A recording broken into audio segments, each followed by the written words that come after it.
Hold on tight. Something unbelievable is about to happen in the garden.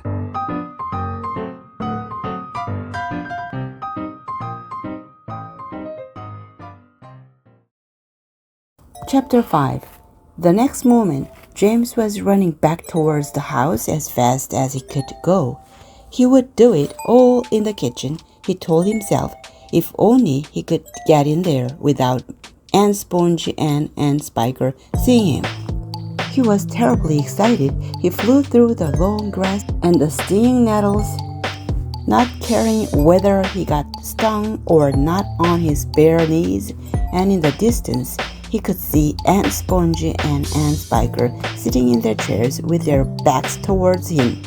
He swerved away from them so as to go round the other side of the house. But then suddenly, just as he was passing underneath the old peach tree that stood in the middle of the garden, his foot slipped and he fell flat on his face in the grass. The paper bag burst open as it hit the ground, and the thousands of tiny green things were scattered in all directions.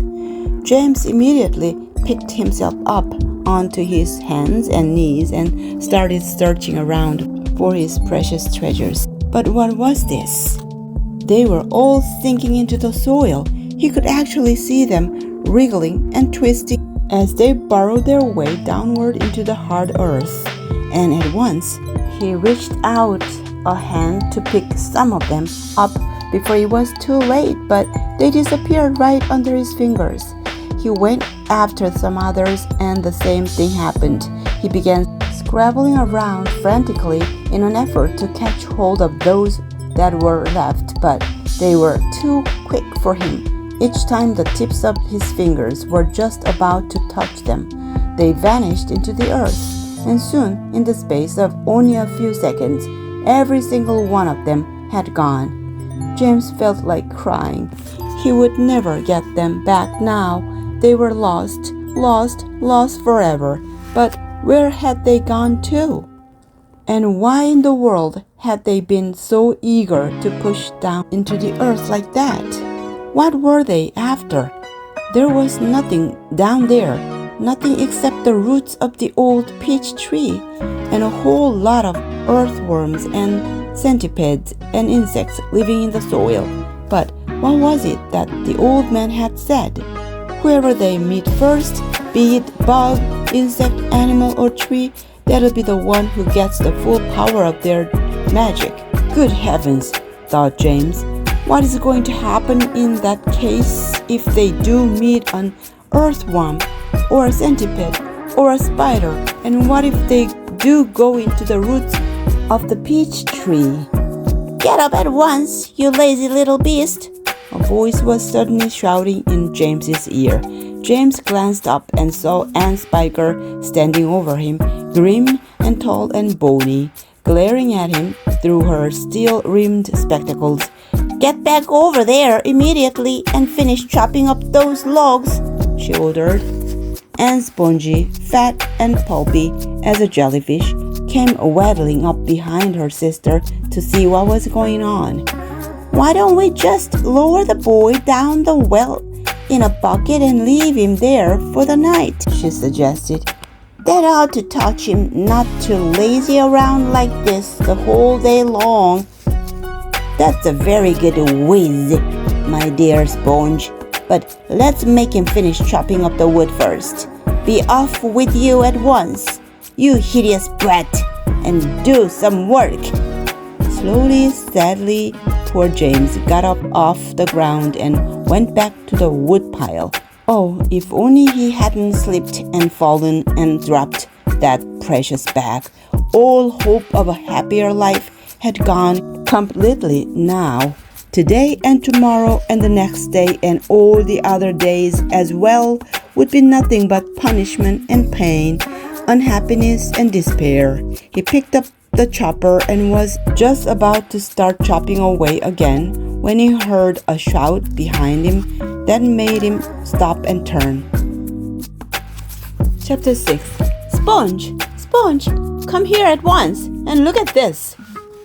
At what? It's a peach! And Spiker was shouting. A what? A peach, right up there, on the highest branch. Can't you see it? I think you must be mistaken, my dear Spiker. That miserable tree never has any peaches on it. There's one on it now, Sponge. You look for yourself. You're teasing me, Spiker. You're making my mouth water on purpose when there's nothing to put into it. Why, that tree's never even had a blossom on it, let alone a peach. Right up on the highest branch, you say? I can't see a thing. Very funny. Ha ha. Good gracious me. Well, I'll be blowed. There really is a peach up there. A nice big one, too, and Spiker said. A beauty, and Sponge cried out. At this point, James slowly put down his chopper and turned and looked across at the two women who were standing underneath the peach tree. Something is about to happen, he told himself. Something peculiar is about to happen any moment. He hadn't the faintest idea what it might be, but he could feel it in his bones that something was going to happen soon. He could feel it in the air around him, in the sudden stillness that had fallen upon the garden. James tiptoed a little closer to the tree.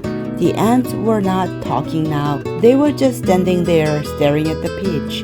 There was not a sound anywhere, not even a breath of wind. And overhead, the sun blazed down upon them out of a deep blue sky. It looks ripe to me, and Spiker said, breaking the silence. Then why don't we eat it? And Sponge suggested, licking her thick lips.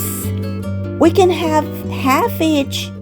Hey you, James, come over here at once and climb this tree. James came running over. I want you to pick that peach up there on the highest branch, and Sponge went on. Can you see it? Yes, Auntie Sponge, I can see it. And don't you dare eat any of it yourself. Your Aunt Spiker and I are going to have it between us right here and now, half each. Get on with you. Up you go. James crossed over to the tree trunk. Stop, Aunt Spiker said quickly. Hold everything. She was staring up into the branches with her mouth wide open and her eyes bulging as though she had seen a ghost. Look, she said. Look, Sponge, look. What's the matter with you? Aunt Sponge demanded. It's growing, Aunt Spiker cried. It's getting bigger and bigger. What is? The peach, of course. You are joking. Well, look for yourself.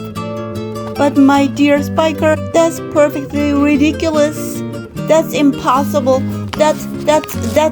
Now, wait just a minute. No, that can't be right. No, yes, Gray Scout. The thing really is growing. It's nearly twice as big already, Aunt Spiker shouted. It can't be true. It is true. It must be a miracle. Watch it. I'm watching it. Great heavens alive, Aunt Spiker yelled. I can actually see the thing bulging and swelling before my very eyes.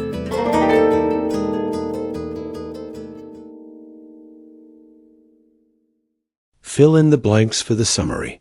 Remember the 5 words. Drop, disappear, grow, shock. About. 1. James dropped the magic green things.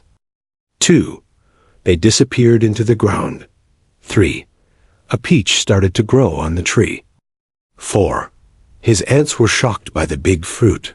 5. James felt something was about to happen.